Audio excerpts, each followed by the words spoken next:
is the Last Minute Blues podcast with Jeff Burton, Donnie Fandango, and former Blues defenseman Jamie Rivers. It is the Last Minute Blues podcast. Donnie Fandango, Jeff Burton, Jamie Rivers. Well, gentlemen, Stanley Cup Finals are complete. There is actual, the beginning stages of movement happening.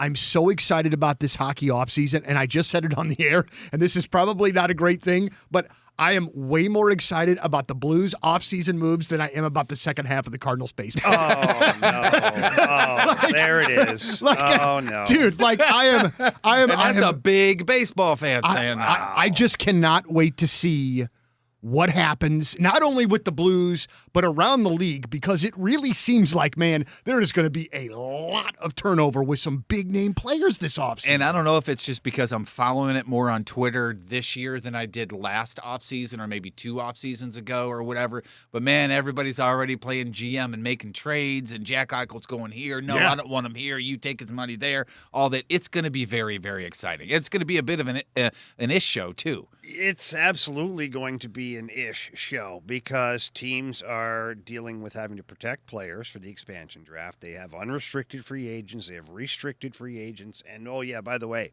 the salary cap isn't moving.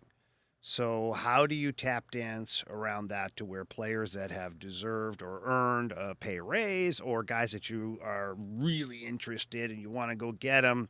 Well, how do you sweeten the pot, or how do you make it a better offer if everybody's able to offer the same value? So it does go back to, a lot of this is going to go back to culture of teams and the possibility of winning with what you've got. And so if you're Doug Armstrong and you're the Blues, you certainly feel like your window is still open. And Doug has openly said that to everybody, is I feel like this window is still open for us. However, there's going to be some turnover. You've got number 91, that looks like it's at the end of the road. You got Schwartz, that's unrestricted. Bozak, unrestricted. Vince Dunn's a restricted free agent with arbitration rights. You've got the expansion draft. There could be 5-6 player movement for the St. Louis Blues, which changes a lot of things. One of the confusing things to me, and I know you guys have answered this question before, but it gets brought up on Twitter and whatnot, so I get all floopy up in my head. Tarasenko, does he need to be protected, yes or no? Yes. Okay. Because somebody brought that up the other day, why not to be protected. Not to get confusing here. If the Blues, he doesn't need to be protected, because then obviously Seattle could take him. The Blues could leave. But if the Blues are looking to retain Vladimir Tarasenko, either as a player or work a trade following the expansion draft, yes, he has to be protected. Okay. That way they still own him. Okay. Oh, so then do they protect him? That's going to be a big question. Because to me, I'm not. Well, so here's the thing, is you'd rather not lose Vladimir Tarasenko for nothing. Right. Okay. You'd like to get some kind of a return for him. And that's why I think Doug Armstrong and the Blues, are working the phones 24 hours a day right now to figure out if they can get a return. If it looks like every road that they're driving down is a dead end, then you shift gears and you go, okay, it's salary dump time. Mm-hmm. Okay. But you're not going to do that for free. Okay. Seattle's not going to look at you and go, yeah, you know what? We want your $7.5 million player who's barely played the last 2 seasons. We'd really like that, who possibly still has medical issues. We're not sure what the real story is at this point. Hey, thank you for that. Right. They're going to go, oh, we'll take him, but you're going to add a 3rd-round pick or a 2nd-round pick and a prospect. Like, that's how Vegas built their little empire over there. Right. Is George McVie said, yeah, I'll take your player, but you're going to add in a 1st-rounder for me or another top prospect, and I'll take him off your hands for you. Legitimately, Jamie, right now, what is Vladimir Tarasenko's value? And what is, you know what I mean? What can we reasonably expect to get back? And let me add on to that. It could be the possibility of them, or of the Blues paying some of Tarasenko's salary as well, right? Yeah, which is not optimal for a team that's going to want to spend to the cap as it is, and which Tom Stillman does do, and Doug Armstrong does a great job of getting the most for what they're paying for as far as the player return on investment type stuff there. But yeah, this is going to be tough, and teams are going to want the Blues to retain salary. And what's the actual value out there, Donnie? Yeah, that's a great question. Did he hurt his own value by coming out with the surgery stuff? Yes. I shouldn't say yes. Possibly. It didn't help. Yeah. It didn't help because now I can guarantee you where teams usually, there's usually an exchange of medical records. Carfaxes. Yeah. Carfax. It's a good one, Jeff. Well done. Thanks. For players that have had injuries and you want to just see their history. But when there's accusations or allegations of something that you don't agree with as the player, and it's really wild to think that this came out, then teams are going to be like, okay, we want to dive in there. We want to not only see the medical records, we'd like to have our own people examine him, as well as we're obviously going to get an independent evaluation per the player's permission with the Stedman people who did the last surgery, because we want to make sure of what's going on here. Yeah, it makes it hard. So his value, I don't want to say he has no value, because he's way too good of a hockey player to have no value, and it'd be craziness to say that.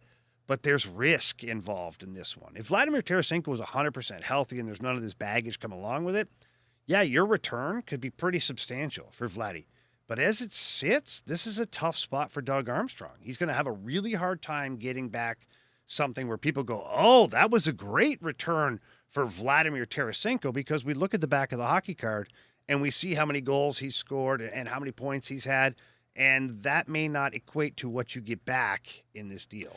So do you think the medical records and diving deep and talking to this person and that, do you think that that process has already started?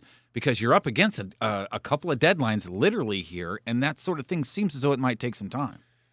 Everything has started. Anybody who's got interest right now. So they already have medical records, you would think, I guarantee that's and all the that first stuff. thing that they sent them. Okay. Based on, like, if a player says that, or his agent or his representative or his camp, as they call it now, say something like that, then before I even entertain making a deal for another player or acquiring a player with $7.5 million cap hit that's going to make $9.5 in cash this year, I'm getting all the information first before I jump in that vehicle and give it a test ride. Guys, I got to tell you, I don't remember a player, sports-wise, that I was so twisted about what I thought of him as I am with 91 right now.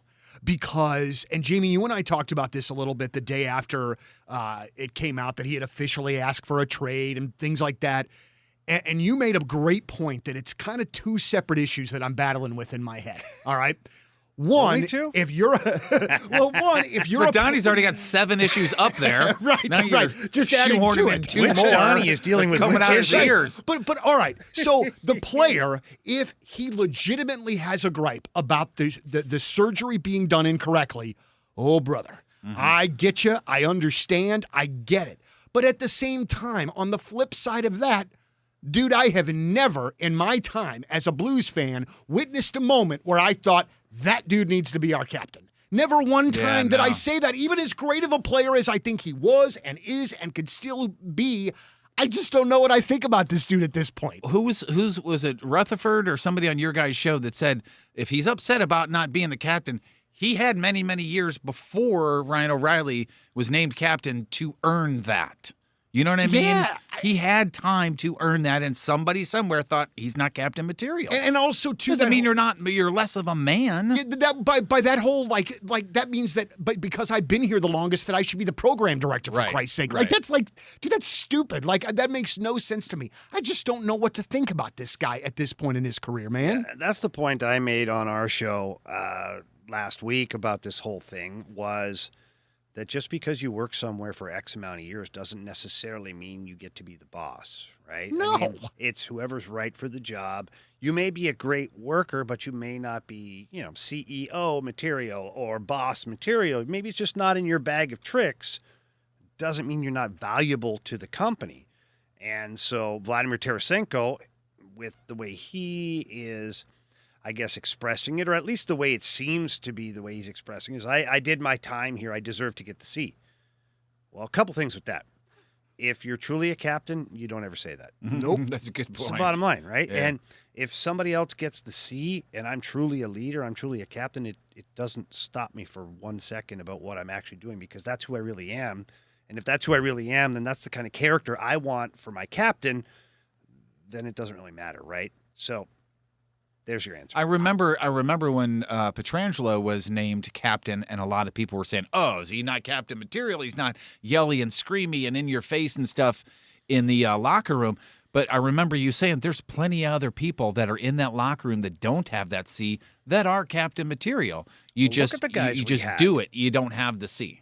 Look at the guys we still have, quite I'm saying, honestly. yeah. You know, Ryan O'Reilly, I'll go back to this because it's kind of funny. A couple of years ago when Alex Pietrangelo was the captain and the team was struggling, everybody wanted to rip the C off Petro's chest and give it to O'Reilly.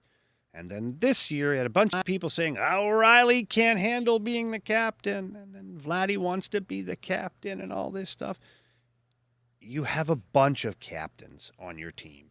You have Justin Falk, who, he had a speed bump 2 seasons ago, had a great year this year. He's a leader. He's played in the NHL a long time. Torrey Krug is a leader. He's been to Stanley Cup finals. He's played for a historic organization in Boston. And, oh, by the way, they had tremendous leadership there, too, with Chara, Bergeron, and other guys there. You have Braden Shen, who's a leader, David Perron. Then you have Tarasenko, O'Reilly. Like, guys, there's plenty of leadership there. So when somebody wears the C, it's definitely a badge of recognition to where you're, okay, he is what we think can lead our team. But it doesn't necessarily mean he's the only guy that can do it. You know, like Right. even if you look at There's Petro. only one C, but there's plenty of captains. Correct. Even Yeah. Jay Bouwmeester. Let's go back to that. He was a leader. Alexander Steen. Like if you could have had co-captains, probably should have been a co-captain with Alex Pietrangelo. Heck, he should have maybe been player coach for that matter. But did he whine and moan about it? No. All Alexander Steen, all he did. Reinvented himself. So think about a leader, right? Yeah. So all he did was what was best for the team. There's your answer. How's he feeling, by the way? Can he come back? You know, Dude, just have a year layoff and come back? I don't want him on it. I mean, it's been done, but that guy was called Mario Lemieux, and Yeah. yeah. I don't know what happened to him. I don't want Bit that dude on our different team category. anymore. I don't want him wearing the note anymore. I don't think that he deserves it. I really don't. Who? Tarasenko. Tarasenko. I Oh, thought you meant talking about Steen at Steen first. for a second. Yeah. Sorry, I was like, dude. Donnie. No. Did you bang your head? Steen hater over No. here. Holy cow. Not even the least. No. Not in the least bit. And I would like to bring up Schwartz. I know the Stanley Cup just ended and everything. And there has been some moves made. Here's a guy again that just nobody talks about until it happens. Have you heard anything? Have you heard any rumors? Do you have any speculation? Have any gut feelings? Anything like that? I know the story is you want him back if he takes a haircut. Your Yeah, words. he's gonna have to take a buzz cut. Yeah. Anything? Because this is the guy you never hear anything about. Yeah, I think this is a situation where if he's willing to come in for like 3.5 or 4 a year, then it makes sense for the Blues. And the reason I say that, and this is no disrespect to Jaden Schwartz, I love the guy. Personally, a good friend, and professionally, I love the way he plays. He brings it every day, and I've told you guys several times, everybody there loves him. Yep. Great teammate. I mean, he's just really a popular dude, and for the right reasons. But if you look at the top teams in your Central Division, because we're going back to that next year, if you look at the top teams, Jaden Schwartz wouldn't be in the top 6 players, top 6 forwards for any of those teams. So how can you, as a St. Louis Blues, put him in your top 6? Maybe you can, I mean, as a player, maybe, but salary-wise. Right. So he's going to have to make third-line money. Third-line money is not $5 or $6 million. Not traditionally. You're looking at the 3 to maybe 4 area. And so, although I don't have any inside knowledge of it, and I could be shocked if a deal happens, I don't see it happening right now. I see the deal being somewhere between 3 and 4.5 a season as far as the AAV goes. Wherever he ends up, I think that Jaden Schwartz will be allowed to test free agency and go see what's out there. And then probably one of those situations where they're like, hey, go check it out. Get back to us. Before you sign. First right of refusal. Yeah. Please, before you sign, come back to us. Let us know what's going on. We'll kind of go from there. That's kind of where I'm at with it. I could see a Jaden Schwartz being unprotected for the expansion draft, and I could easily see a Seattle Kraken team jumping on that, giving him 5, maybe more than anybody else will. And he's the right kind of guy to create your culture in an expansion team. So that's just my own personal opinion of it. I would love to see him back here. I'd love to see him back here at the $4 million mark, playing third line with Oscar Sundqvist and somebody else on the other side, maybe a Klim Kostin. Jeff, there you go. Third line for Kostin? Really? Yeah. Really? Yeah, not the first line, dude. Yeah, he's not going to be in your top 6, Jeff. I apologize. Klim Kostin, you're talking about. Is that correct? Klim Shady. Well, we're hearing some really and guys, I don't want things to get super negative here after my but guys, prepare yourself. Supposedly, the negotiations between the Avs and our good buddy Gabriel Landeskog aren't going great. Oh, you don't say. Oh, who saw that coming? What a bummer that could be. Yeah, that would means really that he suck. might not re-sign with Colorado. He's not going to, guys. I said it a long time ago. There's no way. There's no way that they can make the math work to sign him with Cale Makar needing that because there's risk. obviously ways to do it. There's no way that makes sense for the Avalanche to do it because Gabriel Landeskog's a huge part of that team, but so is Nathan McKinnon. He's going to look to re-up soon. So is Cale Makar, who's arguably the most dominant defenseman in the NHL right now. So as I said to you guys before, my strategy would have been simple as the GM of the St. Louis Blues. I would offer sheet the you-know-what out of Cale Makar at $10.5 million a season for 7 years, and force Colorado to match that. Blowing up their salary cap. Or they don't, and I end up with the best defenseman in the league. Or if they match it, then they got to blow it up, and now Gabriel Landeskog is just sitting there, and I go, okay, plan B. Hi, Gabe. How you doing? Why has nobody done this? Because not everybody is Has without Jamie's- a soul. Well, and because if the Blues would do that, then I would assume that there will be some reckoning later on. They always say that. They're always Sure. like, oh, well, then it's like kind of the unwritten rule, and then somebody could target one of your players. Then do a better job with your own players. Yeah. Look, let's take Stan Kroenke right now, who's so popular in St. Yeah, Louis, he right? is. Yeah. Okay, he doubled his net worth by being a scumbag. Yeah. So that's business. I don't like it. I don't like him for what he did. I don't agree with it. But that's outside the rules, what happened there. And he doubled his net worth by doing it. You're staying in the rules that are clearly in the rule book that you're allowed to offer sheet these guys and do that. I'm doing it. How many teams are going to be coming hot and heavy after him along with the Blues? Probably a whole bunch, I bet. He's going to be the most coveted player in the offseason. Okay. For sure. But you have to whittle through the teams and figure out who has a legitimate chance. That guy is going somewhere where he's got a chance to win. And he's going to want to go somewhere where he can have the big FU back to the Avs because he's not pleased right now that all of a sudden the Avs don't have enough money for Gabriel Landeskog. Yeah, Right. what did he say? He's disappointed? Very disappointed. Yeah, said he would have liked to have gotten it done 8 to 10 months ago. What is the rule for, say, somebody like Ryan O'Reilly giving his buddy a call and saying, hey, you ought to come on over to St. rule. Louis? There's no rule because he's unrestricted That free agent. conversation's He can happened, do I it. bet. Yeah. There's no rule for that. The team, like any member of the front office or coaching staff, cannot contact Gabriel Landeskog or his agent before the allowed time, but the players can. And there's no rule that says Craig Berube or Army grabs O'Reilly or Braden Shen, who know this guy pretty well, and be, hey, There. how's Gabe doing? Yeah. Get it? Do we need to send him an edible arrangement? Oh, that's a great idea. What kind of edibles, Oh, my gosh, though, that's Donnie? a great idea. Which kind of- well, you which go way we with some going? bananas because there's the are we going like- potassium in there. You got to get the potassium. No, but what kind? Are we going like edible undergarments? No. Edible arrangement. Or edibles. Let's talk about this. Whatever gets that dude here. Yeah. If it's edibles weed, I'll if it's edibles whatever, But I I'll don't send think him. that's- I'll send him my edible underwear. I don't care. Okay, but here's the thing, though. He's in Colorado. Yeah, Probably has access to all of that. But maybe your strategy's good because maybe you could show him, hey, don't worry about what you're leaving. We got it here have too. We got it We're here. good. We're Okay. good. Yeah. It's a good strategy, Donnie. fine. I like that. Okay, can I ask my next question about the NHL and things in which that I don't understand? That you will. That's what we're here for. that You and you- I.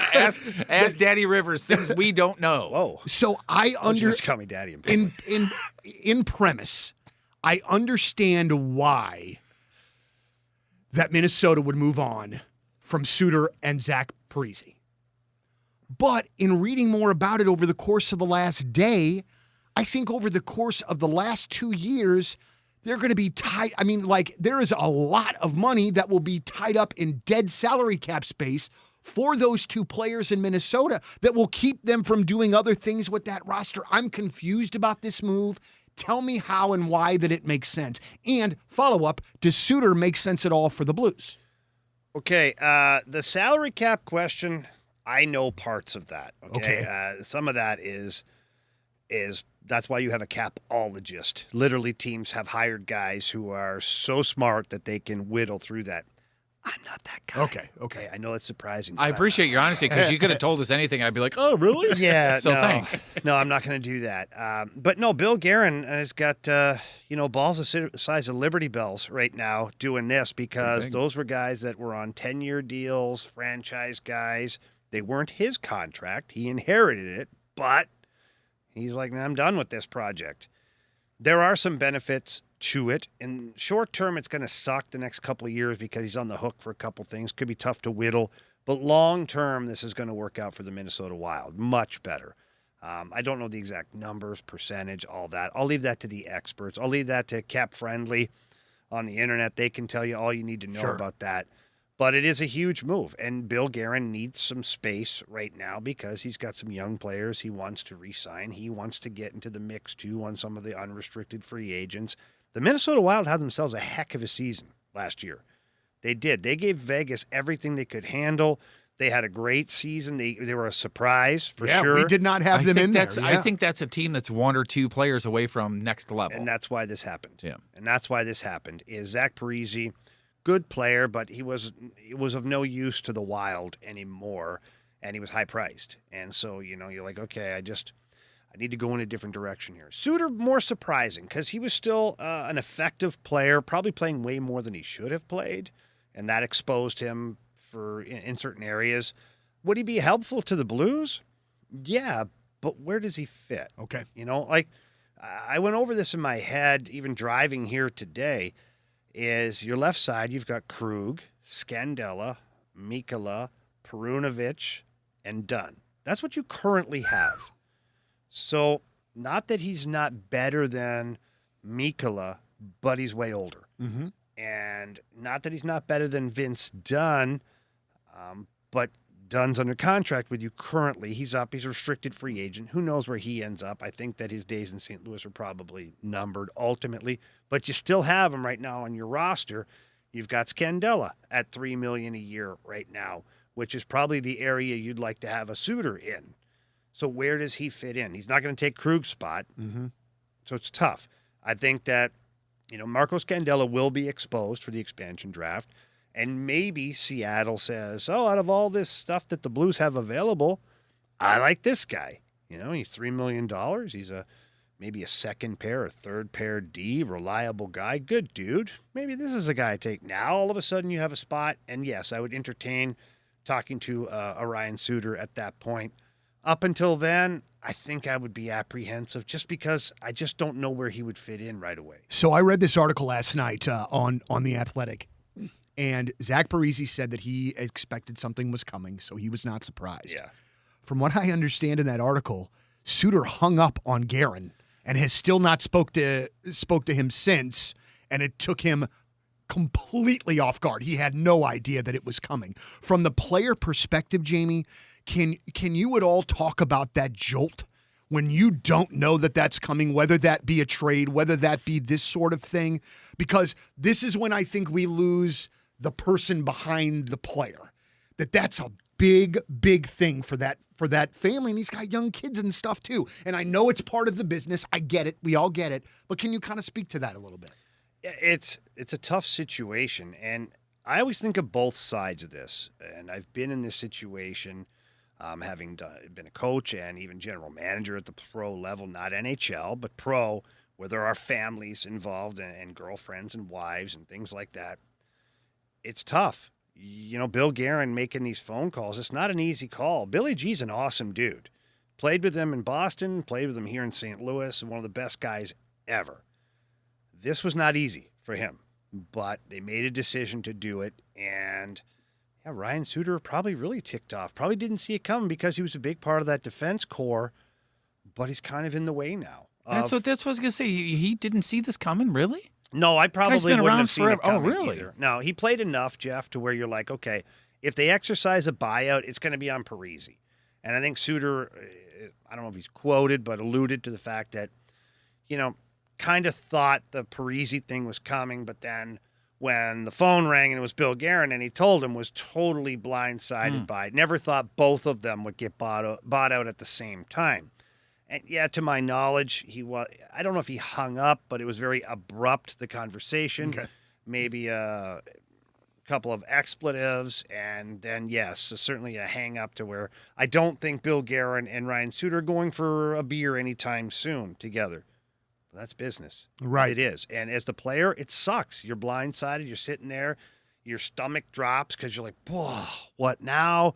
Yeah, little Timmy and little Susie are signed up for volleyball and soccer, and they're supposed to do this, and we have family supposed to visit here, and now everything is up, and your wife was happy. She's got her little groove in this. Yeah, it sucks. It sucks. But that's the life of an athlete. He signed a long-term deal, and I know this isn't a consolation prize, but I would take it. He's got a big pile of money sitting there, and it stinks, but that will offer him and his family the resources necessary to, facilitate this whole thing. Soften the time blow. the time it'll take too. I mean, the private jet that flies the family back and forth, and the live-in nanny and all that stuff. Like, I think it's not going to be the same. What kind of money are they saving by getting rid of these two? Because if it's Landeskog money, I'm going to be upset. Well, is that what he's doing? No, I think it's internal right now. I think they're trying to get a long-term deal for Kaprizov, Kirill the Thrill. Oh yeah, he's pretty. And Fiala, right? And Fiala too. They've got some young players that they'd like to keep in the mix, keep in the fold here. I think that would be their top priority. They do want to bring in some more help, but it was going to be tougher to afford these guys or give them something long-term with these other contracts in the way. I saw on Twitter somebody said something to the effect of, I'd be more excited about Tkachuk coming to St. Louis if somebody besides the three guys on the Last Minute Blues podcast would mention it. There's lots of people who have talked about it. That's what I said. I go, I think. The Calgary media has talked about it as well. Well, too. they're big listeners of the podcast. Oh, they're huge. Yeah. They download every one. They subscribe, and they pass it to their friends. They share it, too, Donnie. They can do that. Smart people. I'd like to ask you about one of my very favorite players ever in the NHL. Well, he's made a right move here. this week. His name is Jamie Rivers. I'm doing well, then. Oh, good, good. But Duncan Keith is on the move from Chicago to Edmonton. Yeah. Can you like him? The hatred runs deep, sir. For him? Oh yeah, what did man. he do? Yeah, No, man. man. I am. He didn't do wakey. Listen, I'm gonna tell you something. That son of a bitch kicked our ass for about 10 years. So you hate All him right? because he's good? Yeah. Okay. Yeah. Yes. Do I don't think I have to explain it anymore. I'm good with it. But talk about Duncan Keith going to Edmonton. Why is that a play that Edmonton wants to make? I don't know. Okay. Yeah. All right, next question. No, seriously. It absolutely blindsided me because of a couple of things. One, he's 37 years old. Yeah. Two, he has a pretty substantial cap hit remaining. Three, they didn't make Chicago retain any salary. Four, they gave up a young player and a draft pick. Like for a this third guy. rounder or something. I don't get it. Did Edmonton need a top 4D? Yeah. Is Duncan Keith that guy? Like, they had Tyson Barrie, who played amazing last year. I would have said, you know what? I'm going to pivot. I'm going to make sure I keep Tyson Barrie because he's a great right-handed shot. First power play guy, was crushing it with McDavid and Draisaitl in that power play. And instead of spending this money on Duncan Keith, maybe I'm going to go and find a defenseman that's out there that I can sign and bring to my team that's going to help me out, like Nick Leddy in the Island. They look like they want to maybe deal him. Like, he's a left-handed shot, younger. Duncan Keith has had an incredible career. Nobody's going to ever take that away from him. But Ken Holland, man, this is a really odd move. Like, did Kenny forget that there's a salary cap? Because this is a move Ken Holland would have made in Detroit in the mid-'90s to bring in a veteran guy. Who cares how much he costs, because Mr. Ilitch has the checkbook, and we're just fine handling that. But the salary cap is upon us here right now, and money-wise, this deal doesn't make sense. Will he help the Oilers? Yeah, of course. They're terrible on the blue line. They're not good on the blue line. But money-wise, it doesn't make any sense. That's the first time you have ever, at least that I can remember, have said said anything questionable about a move that Ken Holland it's made. Craziness to think about what Is he he's from done. there? Is Duncan Keith from the area or something? No, he's from British Columbia, and he wanted to, for whatever reason, I don't know if there's more to the story, meaning that I don't know if someone in his family is not well or something, because he said before on several different things and on podcasts that I've listened to, never leaving Chicago. Chicago is his home, blah, blah, blah. So you're saying something. All of a sudden, it's like, I want to be closer to my family. My family lives out west. And it's like, well, if that's the case, like, why? Like, I don't get it. Did he get rid of a no movement clause or something like Yeah, that? he had to waive all that. Yeah. Could he be getting away from what's going on in Chicago right now? I wouldn't blame him. No, that me was the either. case. I'm just saying. I don't know if he it- has nothing to do with that situation. If I had nothing to do with that situation, I could see wanting to get the hell out of there too. Yeah, who knows? It looks like there's a whole crap storm that has evolved and could probably be on the horizon as well in Chicago. They've got a lot of issues there that they need to solve because the allegations and the stories that are coming out are awful. Yeah. Just awful. But I don't know if that would have been a reason for Duncan Keith to say, oh, by the way, I'm just done here. I want to go to Edmonton. Like, Right. who's ever said that? Right. Yeah. Good point. Right. Yeah. Unless Wayne Gretzky was there still. Well, unless it's 1984. Right, sure. Yeah. Or if you had a connecting flight, other than that. Yeah, I love Edmonton, and I would play there, but that's Sure. me. Have you seen the back of my hockey card? All right. All right. No, so I haven't. the Lightning win the Stanley Cup, second year in a row. saw that. Congratulations to those dudes.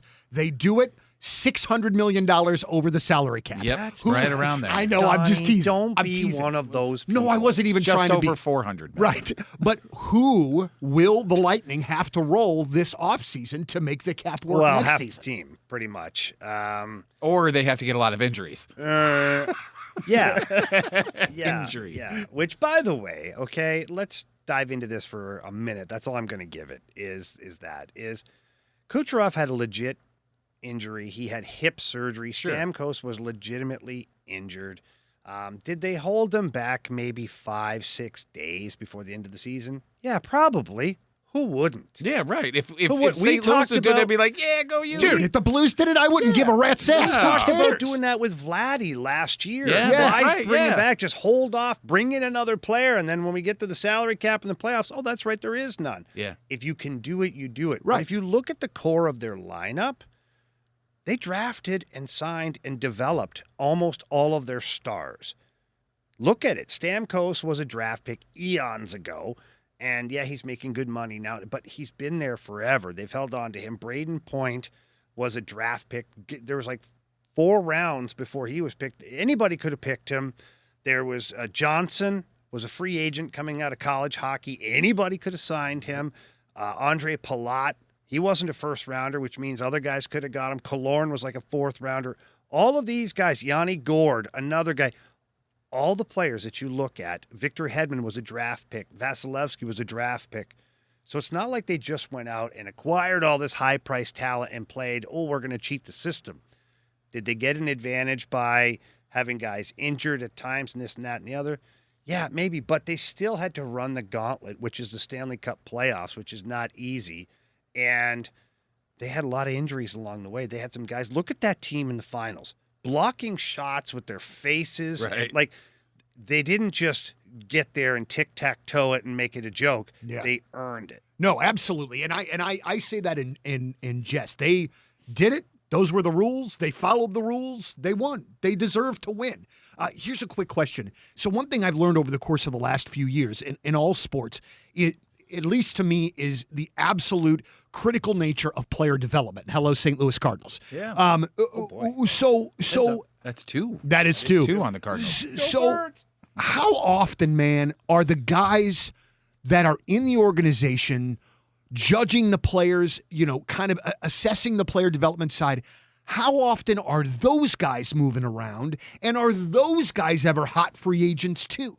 You know Like what I'm player saying? development guys? Yeah. Or scouts or anybody that helps the organization put together a team like the Lightning. Like, are you saying they're sought after by other teams? Correct. Well, yes. that happens for sure. I mean, look at Bill Armstrong from here in went St. to Louis, Arizona. and now he's a general manager in Arizona. And only the last 2 seasons, I think he was assistant GM here. Before that, he was just director of pro scouting or head of scouting, and like he worked his way up the ranks. So yeah, Julien Brisebois was like a legal part of the team in Montreal forever ago. Then he got elevated and worked his way up, and then he got to be assistant GM in Tampa, and now he's the GM there.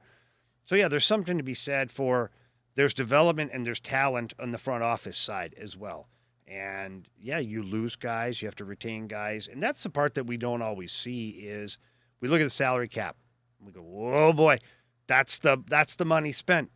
You're not seeing what the GM makes. You're not seeing what your president makes. You're not seeing what the coaches make. You're not seeing what your scouting staff makes. There's millions and millions of dollars that are put into that. Some teams, their front office would rival the lineup as far as the salary cap is concerned. And so, yeah, it's something that is very sought after by certain organizations. And yes, you can develop it. You can have somebody who's a good scout, and then you teach them a bigger part of it, of development, and then, maybe some of the financial side of it, how to work trades, all that stuff, how to work the draft. Yes, absolutely.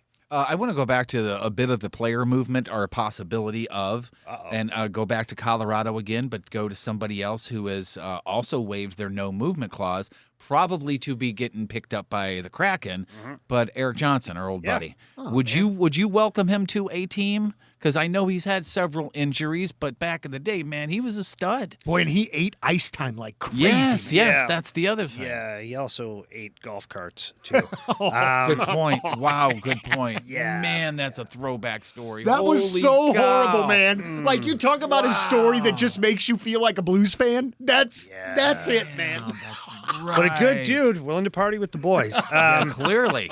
He'll Yeah. fight a golf cart for you, apparently. Yeah, not afraid at all. But that being said, Eric Johnson's a great player. Where he fits in, probably on a Seattle Kraken, probably on maybe another team, up-and-coming team. I don't know what his contract situation I think it's at $6 million. $6 million, and got what, that's a his year cap hit, left too. or Yeah, something? to that effect. Yeah, I that's don't know the years on it. I would be interested to know the years. I haven't dove into his contract situation. If it's Signed a 7-year, $42 million contract with the Av and an annual average salary of $6 million in 21-22. He will earn a base of $6 million. It doesn't say the length of it. Smokes. okay. Oh, Well, year 6 of a 7-year contract. Oh, you're 6 of a 7. Oh, I thought he had all those years left. I was like, so oh, he's got baby. 2 more years or 1 more year? Never I would mind, think Jeff. 1 Don't more worry year. about it. We'll go to Cap Friendly and figure it out. Oh, I just saw Cap Friendly. I just did not. Go ahead, and I'll tell you. Yeah. So if you do this, go to Cap Friendly, go to the Avalanche, and click on Eric Johnson. It'll give you his whole contract. I'm already on it here, They do bro. a great job over there. Dude, it's a really great it's follow. amazing. Remaining daily cap hit $6 million. And if But you follow him on Twitter, they will update like as the trade happens. Yeah, they what will the update actual- what everything means. Like it's a really What year he's is the still- last year where it has numbers, Jeff? It says a 7-year contract. Let's see, Colorado. I believe there is smoke coming from Jeff Burton's ears There right is now. serious Length, smoke coming 3 through. We'll get to this years. quickly here. I'll find I it. can edit all this out. No, Go it's ahead. fine. We're good. People love this stuff. Edit, Jeff. edit it don't and get they? it post. No, but look, Eric Johnson would certainly offer you somebody who can handle the pressure. If you're the Seattle Kraken and you're looking to have a first pair defenseman, right shot, depending on his injury status of, where he is with that, I don't know. We'll see. I don't know what his last. Does it look like that's through 22-23? I'm sorry. I'm touching Jeff's phone. I feel like I need hand sanitizer. You do, at least. I'd go up to the elbows with it. Yes, 22-23 is his last season. So he has 2 seasons left at $6 million per.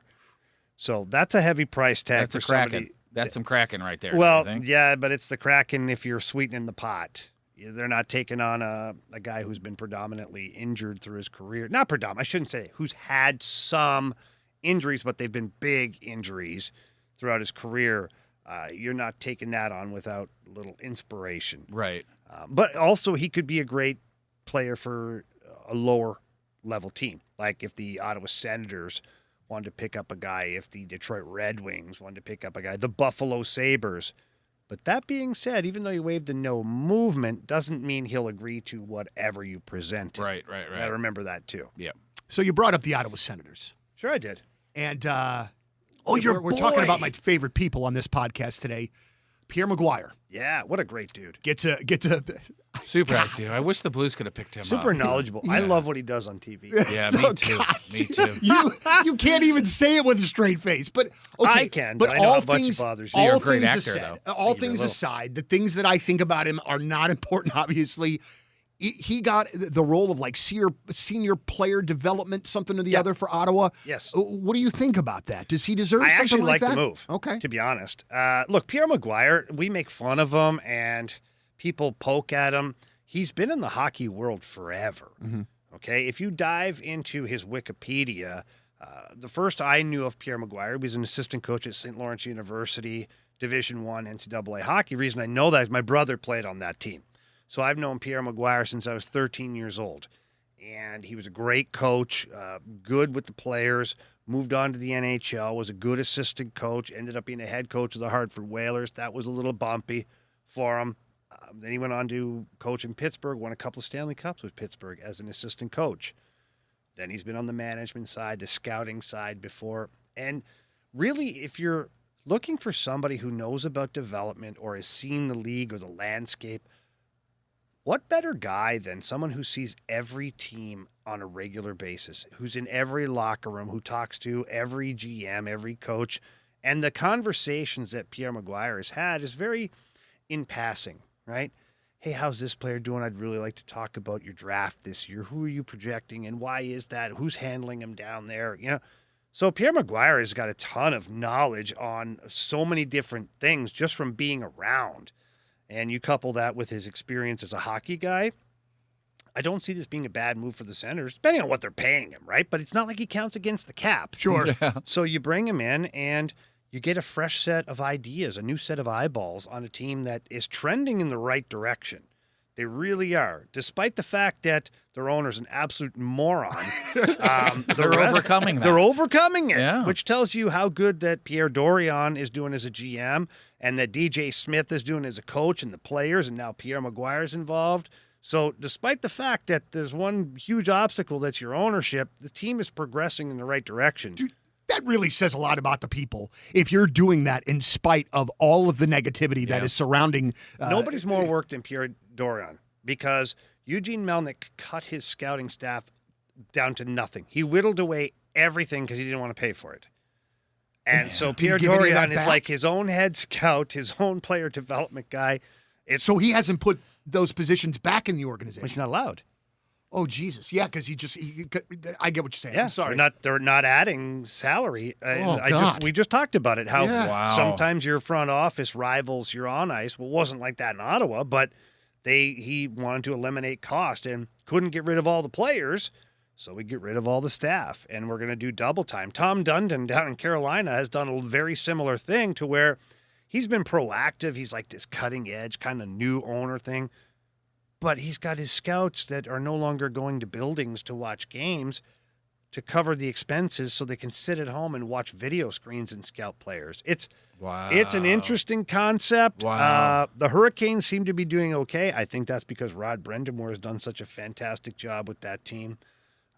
But yes, Pierre Dorion has a lot of work to do. So having a guy like Pierre Maguire is probably going to be a lot of help for him. Man, so the expansion, each team has to have their expansion lineups in or their expansion protections in on Saturday? Yeah, I Is believe it? so. I think boy. so. And that's when stuff starts happening, right? Let's see. The expansion draft is, 7 days away right now? I believe it's next week. 21st? I thought it was 28th for some reason. Well, Jeff, stay hot. Yep. Thanks, man. I'm not sure. I'll have to double check it. I thought it was. Why don't you go to your cap friendly for that information? Yeah, I think it's the 22nd is the actual expansion draft. I think it has to be in on Saturday, I believe, Donnie. So All yeah, right. a couple of days of chaos coming. All right, so let me ask you guys this. So we're gonna do the podcast next Tuesday. Yeah. By the time we do the podcast next Tuesday, Correct. is Vladimir Tarasenko still a member of the St. Louis Blues? Yes. I think Yes. so too. Will there have been any big movement between now and then, you think? For the Blues or Yes, overall? For the Blues. No. Okay. God, I can't Well, wait what for the all hell, this. man? I want some moves. Come on. Well, even if he's exposed for the draft, if that's the big move that comes up, he won't be picked until a couple of days later. Right. You know what I mean? So even though, and he still might be a St. Louis Blue, even if he's exposed for the draft, Seattle might say, we pass. We'll take Gandela. We'll take Dunn. We'll take Barbashev. Something like that. Boy. And when are we signing Landeskog again? Right. What day is that happening? What is that? And I don't know also, what too, the when is date this is. I'm all Kachuk screwed up trade this going year. down, Yeah, too? what I happened? need to know when that's what happened happening, to the too. Kachuk thing? I mean, come on, man. I don't Get think it going. both things can happen. I think that if we could land one of those guys would be the best case scenario. I think that the more realistic one is probably going all in on Landeskog. I think that Calgary's going to want a king's ransom for Matthew Tkachuk, and I don't blame them. But you never know. Doug Armstrong has worked his wizardry before. He sure has. Of the two, who would play better with Klim Kostin, though? That's what we really need. Oh, boy. We need to find out my. who he's going to mesh with. Ladies and gentlemen, the comedic stylings of Jeff Burton, Thank everybody. You. Yes. Thank you very much. Yeah. Thank you. It It's is- all Love you, about the Klim. timing. Timing. Speaking of edibles, It is the Last Minute Blues podcast. Jamie Rivers, Jeff Burton, Donnie Fandango. We'll talk to you next Tuesday. As always, let's go Blues. The Last Minute Blues podcast. Hear more at 1057thepoint.com.